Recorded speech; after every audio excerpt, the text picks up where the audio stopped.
Hello there. Today's video is about the new JW Broadcasting website, which was announced at the annual meeting on Saturday, which was the 4th of October, if memory serves. And yes, there's been a lot of excitement about this. Obviously I've managed to write an article on it, and it's getting quite a lot of interest, quite a lot of visits off Google, presumably from Jehovah's Witnesses who want to know what the news was from the annual meeting. And all I can say is that when I first heard about the new channel, the Society's plans to have regular videos available of members of the governing body, or as I call it, Governing Body TV, I was thrilled. I was really pleased about it, because I've obviously been making videos about the governing body. You'll be able to see them if you go on the JW Survey channel, called the Getting to Know the Governing Body series. And the reason why I made those videos was because I felt that ordinary Jehovah's Witnesses don't know enough about the organisation, and in particular they don't know enough about the governing body members, who are obviously supposed to be the spokespersons of Jehovah and Jesus. So I wanted to address that balance, and now it seems that the governing body have decided that they also need to address the balance and need to appear on a monthly basis to Jehovah's Witnesses, which I can't see that much of a downside to it, because the problem is that they don't know how deluded they are. And there's a short story by Hans Christian Andersen about the Emperor's New Clothes, which many of you will be familiar with, and it just strikes me as that kind of scenario where they don't know that they're basically naked, that they don't know that they are coming across as self-important and deluded and buying into their own propaganda when they're speaking to people. And that's one of their biggest weaknesses in my view. So it'll be really interesting to see how this plays out. That's not to say that there won't be, a lot of witnesses who will absolutely lap this up, who love absolutely anything that Watchtower puts out by way of videos. And yeah, I can imagine there being a lot of people for whom this will strengthen their indoctrination. But I can also see these videos playing havoc with people's cognitive dissonance. And I should mention that I've actually watched the first video, so I've now seen, kind of skipping through it, or albeit, but I've seen the first Stephen Lett version, the October broadcast, and wow, where to begin?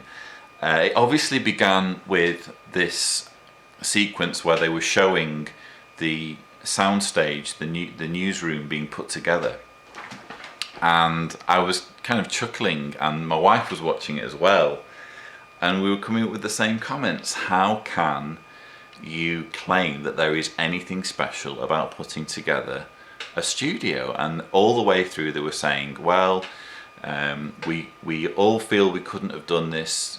Everyone felt that they couldn't have done this without Jehovah's blessing.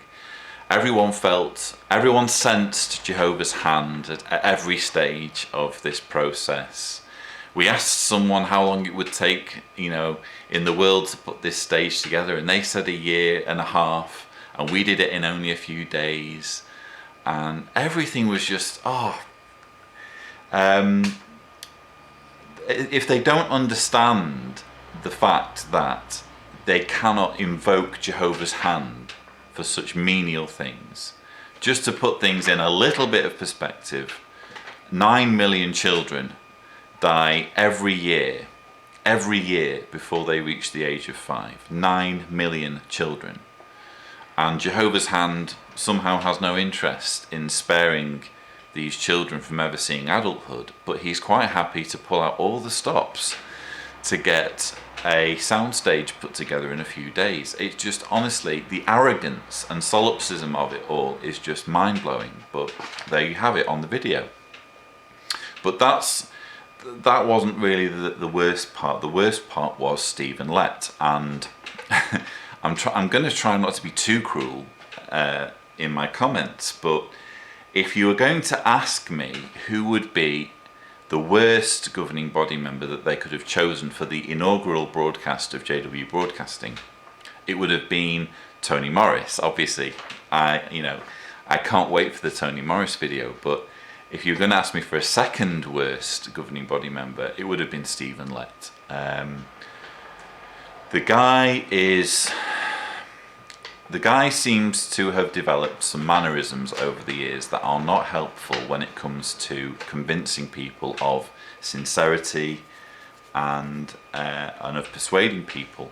He has developed these extremely melodramatic facial expressions, accompanied by ridiculous and again melodramatic hand gestures, and this very kind of slow, laboured way of talking, which just comes across as insincere and robotic, and it won't convince many people. I'm pretty sure of that.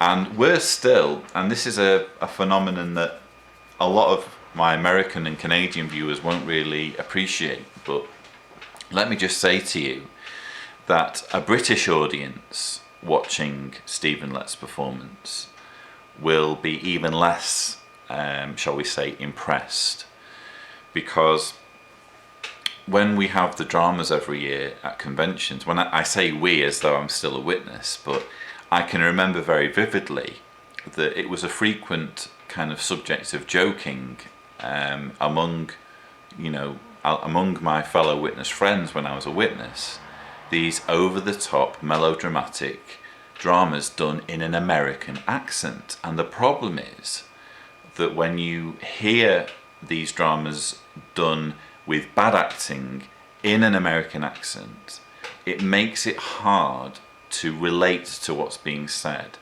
The messages contained in the propaganda don't sink in as easily as they would do with an American audience, because the British audience is sat there thinking, who speaks like that? Nobody speaks like that. And it is the subject of quite a lot of joking, albeit, slightly guiltily.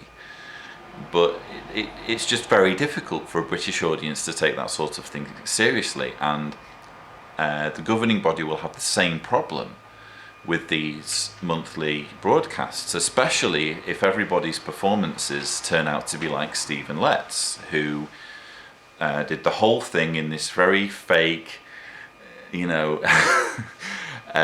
insincere way, reading off an auto cue, which is a bad idea. I know there are YouTubers who use auto cues, and I just always think it doesn't drive home as much when you see somebody. You can tell that they're reading, and when they're reading, you think, well, why do they have to read? If they know the subject well enough and they care enough about it, why can't they just talk without having to read every word? So, yeah, I can't see net benefits coming from this. Yes, it will impress some witnesses, but it will also be like peering behind the curtain for a lot of other witnesses, especially witnesses in parts of Europe and Britain who won't relate at all to this kind of melodrama and American accents. Quite frankly, I'm not being discriminatory here. It's just a simple fact that you can't relate to that kind of thing.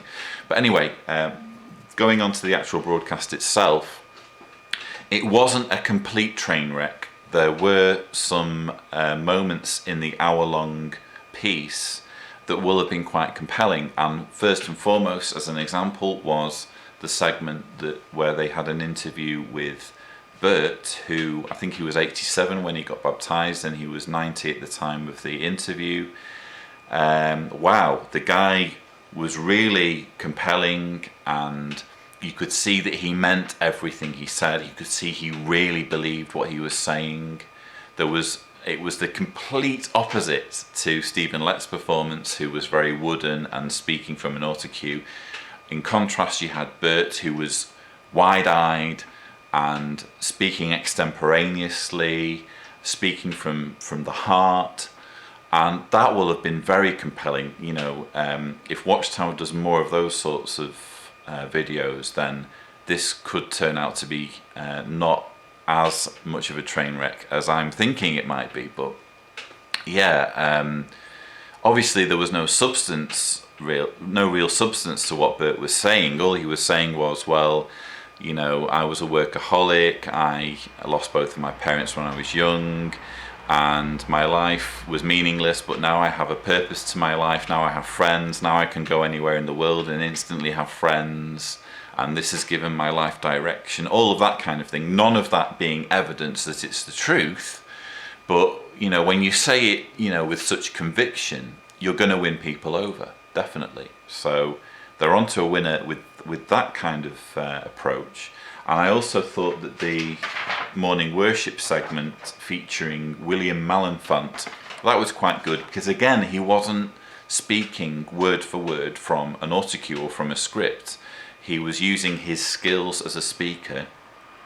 Obviously he will have had some kind of notes, but for the most part he was speaking very extemporaneously. So if Watchtower can somehow ditch the autocue and focus more on that style of delivery, I can see it being quite successful. But whichever way you spin it, you have a channel, a website that is set up to promote the governing body.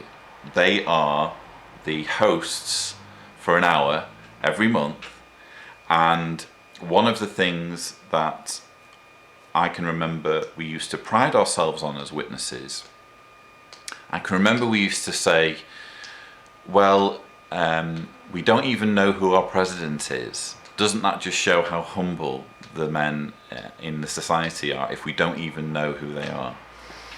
And obviously back then we didn't know that the office of president was essentially meaningless since the days of Knorr. You had Charles Russell, you had Joseph Rutherford, you had Nathan Knorr, and then because of changes that happened in the 1970s, the office of president really didn't mean anything after that.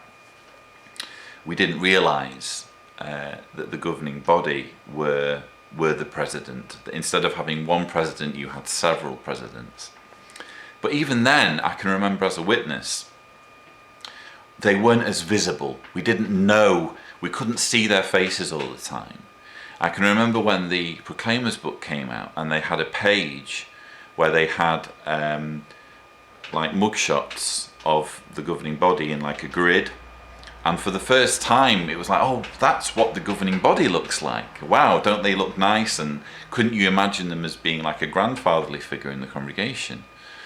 But that was the first time, really, that I can think of that the governing body showed their faces in one of the publications.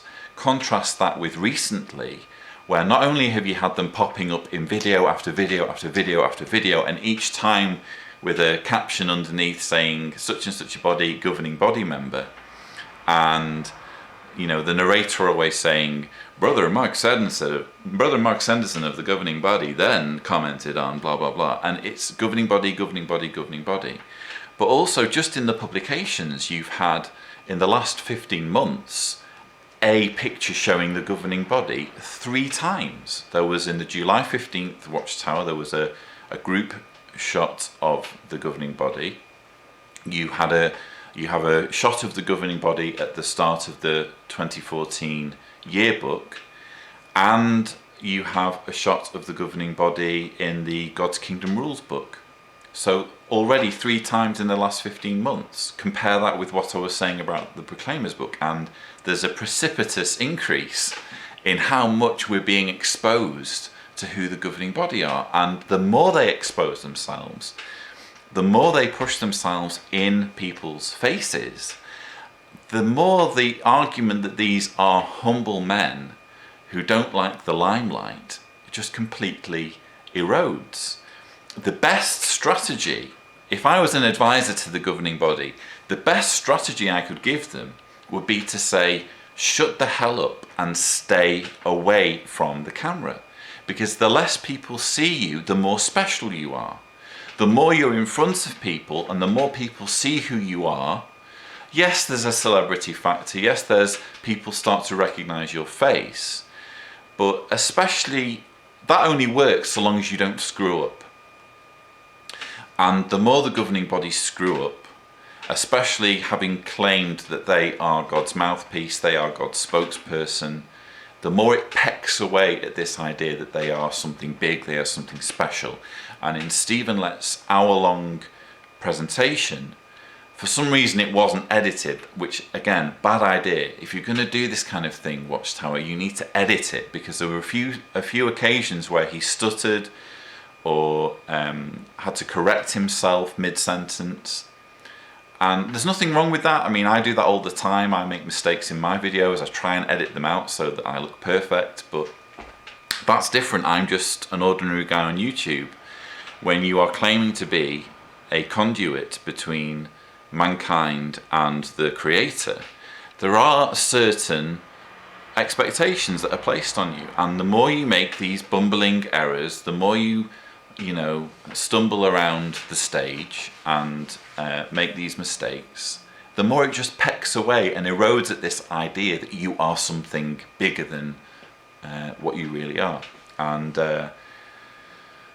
that's why I think that the net result of this big JW broadcasting adventure, apart from the fact that it just appears cheap and tacky, and what's with all this JW logo everywhere, how is this not idolatry according to Watchtower's own rules? Apart from all of that, it just cheapens the whole thing. It's allowing witnesses to glimpse behind the curtain, not fully behind the curtain, obviously, as though, it's not going to do, they're not going to do any pieces on the UN scandal or anything like that, but the more you show witnesses of the organisation, the more you risk them waking up, because the more you show that these are just ordinary guys and they are not worthy of all of the adulation that they receive.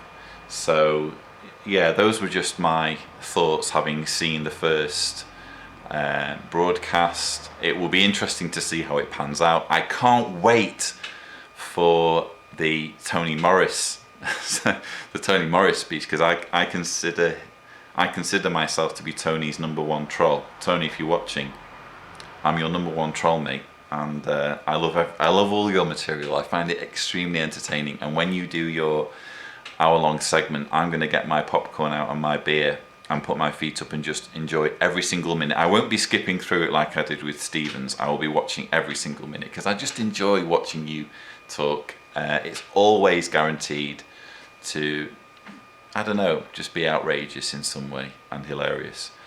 But yeah, it just takes away this aura of mystery, and I'm really excited about it.